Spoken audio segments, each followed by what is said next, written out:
들어보셨습니까 혹시? 주름도 없어지는 자리에다 놔주시면 안 돼요? 이런 거 다 커버해 드릴 수 있습니다. 그래요? 예. 내가 이 약을 먹었는데 더 먹는 게 나은지 그런 고민들도 많이 하시더라고요. 안녕하세요. 네, 씩씩TV 내가 알려줄게 시리즈의 이 동탄성심병원 신경과 장민욱입니다. 간호사 이지선입니다. 신경과 조수진입니다. 아유 회장님, 무슨 2편까지도 말씀이에요? 출연해 주셔서 고맙습니다. 사실 이제 지난번에 두통의 종류 뭐 다 알아봤는데 치료 어떻게 해야 되는지 들어야죠. 맞아요. 예. 아픈 분들은 계속 아프고 하는 경우들인데 완치가 가능한 질환인가요? 사실 그 환자분들의 꿈이에요. 두통이 없는 세상을 살고 싶다가 네. 꿈인데 두통은 원칙적으로는 완치되는 질환은 아닐 수는 있어요. 원칙적으로는. 그런데 완치가 안 되지만 제가 반드시 안 낫는다고 말한 게 아니라 좋아져서 안 아플 수도 있고 그 다음에 세월감 낫기도 합니다. 근데 지금 우리는 치료 목표를 완치로 잡진 않습니다 라고 말씀을 드려요. 그게 첫 번째이고요.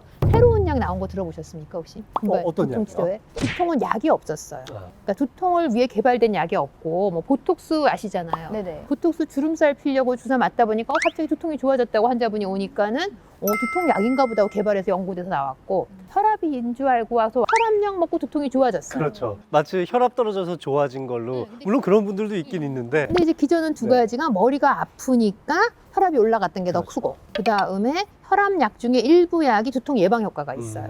대부분 약들은 그렇게 두통 외의 목적으로 개발돼서 두통에 대한 적응증도 없다시피 한데 이번에 그 CGRP라는 것에 대한 단크론 항체가 편두통만을 위해서 개발된 약이 이제 우리나라 3년째 쓰고 있고요. 거기서는 무슨 지표를 하나 갖고 있냐면 100% 개선된 것을 지표로. 그러니까 하나도 안 아픈 날짜도 기존의 세기로 해요. 약하고는 좀 차원이 다른. 물론 그게 평생 안 아프다는 얘기는 아니고 이제 우리가 3개월 치료하고는 그 다음 달에 한 달 동안 안 아픈 달이 있었다. 네. 이게 굉장히 중요한 거예요. 그 한 번도 없다는 의미가 크기 때문에 아까 말씀드린 두통은 완치가 안 된다고 말을 하기는 어렵고 다른 병과 똑같은 정도의 완치를 갖고 있다라고 이해하시면 어떨까 싶어요. 네. 이게 두통의 치료의 패러다임을 바꾸는 정말 중요한 약제이기도 했는데요. 이 치료약의 개발 단계에서 이 국제적인 임상 시험을 저희 한국에서도 주도하셨던 분이시기도 주도는 아니고 해요. 참여했던 하겠습니다. 그래서 예, 편두통 치료의 패러다임을 바꾸는 데에도 아주 큰 역할을 하셨던 이 교수님이시기도 합니다. 아까 그 치료할 때 보톡스를 그쵸, 하는 예. 연구를 했다 그러는데 우리 병원에서도 하고 있는 네. 보톡스를 먼저 이해하시는 게 좋을 것 같아요. 근데 보톡스는 우리가 주름살을 핀다고 생각을 하는데 이제 소량이 들어가게 되면은 이 과도한 긴장을 줄이기도 하고 또 하나는 움직이는 순간에 여기서 느끼는 감각이 다 뇌로 연결이 되거든요. 우리가 보톡스를 머리에 놓을 때는 어떤 근육을 마비시키게 놓는 게 아니라 거기에 같이 있는 신경을 거꾸로 쭉 들어가서 뇌를 안정시키게 놓는다고 이해하시면 좋을 것 같아요. 근데 이게 어느 정도 환자들한테만 도움이 있나 하면 그냥 한 달에 한 번 아프신 분은 보톡스를 되게 권고하지 않습니다. 네.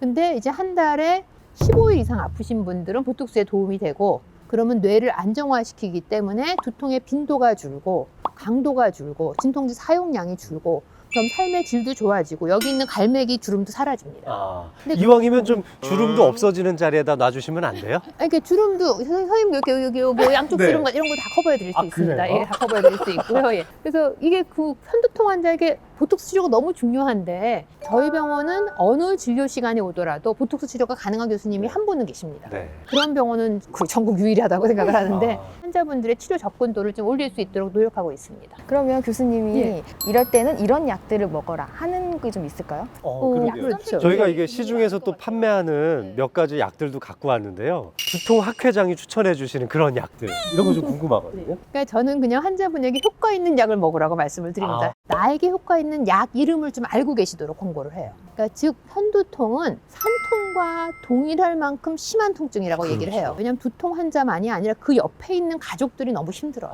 네. 그래서 본인의 두통을 치료하는 게 가족을 위해서도 꼭 소중하다는 거를 꼭 이해해 주시고 했으면 좋겠고 편두통 약에서는 다른 약보다 진통제 용량이 좀 세져야 되고 그 다음에 또 하나는 편두통 환자분들이 좀 흡수가 잘 안 될 수 있습니다. 흡수를 돕기 위한 약들을 넣어드려야 될 수 있겠고 또 하나는 약은 밥 먹고 먹는 것이지요 라고 하시면서 편두통이 있는데 밥 먹을 때까지 기다리고 계세요. 그러면 안 됩니다. 편두통 약은 아플 때 드시는 약이기 때문에 공복에 약을 먹더라도 쓰리지 않으실 수 있으면 좋겠고 이런 특징들을 갖고 있는 약이면 좋습니다. 그럼 교수님께서는 약을 처방해 주실 때에도 공복에도 먹을 수 있게 다 잘 조절해 그래서 환자분한테는 그렇게 말씀을 드리죠. 약에게도 공정한 기회를 좀 주시라고. 그러니까 약은 3-4번은 먹자. 왜냐하면 환자분 두통이 어떤 날은 심하고 어떤 날은 약하고 다른데 3~4번의 기회를 줘서 그리고 공정한 때 한 20분 내지 30분 이내에 먹어봐서 효과 있나 없나를 보신 다음에 그 다음에 본인이 1시간이나 2시간 있다 먹고 싶으면 그때 마음대로 하시라고. 그 다음에 먹고 나서 다시 먹어도 되긴 해요. 효과가 없으면 2시간 후에 한 번 더 먹어도 되는데 단지 그게 효과가 없다면 계속 다음번에도 이 약을 먹을지는 고민을 해볼 필요가 있는 거죠. 예. 그런 질문들도 있던데요. 내가 이 약을 먹었는데 효과가 없는 것 같아서 1~2시간 지나서 더 먹는 게 나은지 아니면 약을 다른 약으로 그렇죠. 바꿔서 먹는 게 이거 나은지. 먹다 안 들으면 이걸로 바꾸고. 그런 고민들도 많이 하시더라고요. 그래도 진짜. 되는지를. 여기서 이제 그래서 중요한 게 이제 편두통 약을 계열로 나눈다고 말씀을 드려요. 아. 편두통 전문 약과 네. 편두통 비전문 약. 아. 으로 나눈다고 그러면 전문약과 비전문약은 같이 먹어도 됩니다. 그러니까 쉽게 얘기해서 타이레놀, 락센, 뭐 이부프로펜과 이게 소위 말하는 트립탄이라고 얘기하는 나라트립탄, 수마트립탄 뭐 그거랑 요건 같이 먹어도 돼요.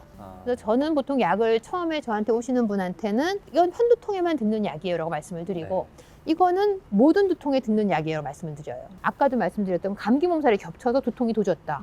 그럼 난 편두통도 있지만 몸살 기운도 있는 거예요. 뭐 이럴 때는 같이 먹는 게 나을 수 있어요. 단지 여기서 또 중요한 게 편두통 전문 약은 바꿔 먹지 않게 돼 있어요. 그 약별의 한계 용량을 지켜야 되기 때문입니다. 이제 의사의 처방이 필요한 약입니다. 이 약 너무 많이 먹는 것도 사실 큰 문제잖아요. 맞습니다. 예. 네. 또 그분들께 조언 좀 한마디 해주시면 좋겠습니다. 진짜 뭐 우리 관절염, 류마티스 관절염 환자 매일 진통제 먹으라고 하는데 그렇죠. 왜 이거는 매일 먹으면 안 되냐라는 질문을 하고는 있습니다. 근데 기존적으로 현재 나온 약들은 한 달에 9회까지 먹도록 권고하고 10회 이상 먹게 되면은 환자분이 약발도 떨어지고 두통이 악화되는 특징들을 갖고 있어요. 그리고 진통제를 많이 먹던 걸 중단하면은 두통이 좋아지기도 해요. 그래서 이 3가지 이유 때문에 저희가 약물 과용을 하지 마시도록 권고를 합니다. 근데 저는 이렇게 두통이 빨리 병원을 가야 되는 경우도 있을 것 같아요. 대표적인 경우는 벼락 치듯이 꽝 하고 아픈 경우. 우리 벼락두통이라고 얘기합니다. 1분에 안 아프다가 아까 강도 8, 9까지 올라가는 경우. 이 경우는 뇌출혈이 있을 수 있습니다. 따라서 벼락두통일 때 꼭 오셔야 될 것 같고요. 두 번째의 경우는 이제 뭔가 못할 때 갑자기 발음이 둔하거나 갑자기 얼굴을 보는데 반쪽이 안 보인다든지 그런 증상이 있을 때 뇌 이상이 있기 때문에 뇌에 구조적 문제가 있어 오셔야 됩니다. 또 하나는 환자분 특성상 암이 있으시다든지 아니면은 무슨 감염 질환이 있으시다든지 항응고제를 쓰고 있는 분이 머리가 아프면 조금 더 주의를 해야 됩니다. 그러신 거고 자다가 아파 깨는 경우 이런 경우에도 꼭 오셔야 될 수 있습니다. 그래서 결론적으로 보면은 편두통 환자도 뭔가 심각한 두통이 올 수 있습니다. 내가 평소 겪은 거랑 아주 다른 두통이 생겼다 라고 하시면 오시는 게 맞습니다. 이렇게 두통 학회장님을 모시고 시청자분들뿐만 아니라 저한테도 굉장히 유익했던 시간이었던 것 같습니다. 저희는 다음 시간에 더 즐겁고 유익한 주제를 가지고 또 찾아뵙겠습니다. 오늘 말씀 고맙습니다, 교수님. 고생하셨습니다. 감사합니다. 감사합니다.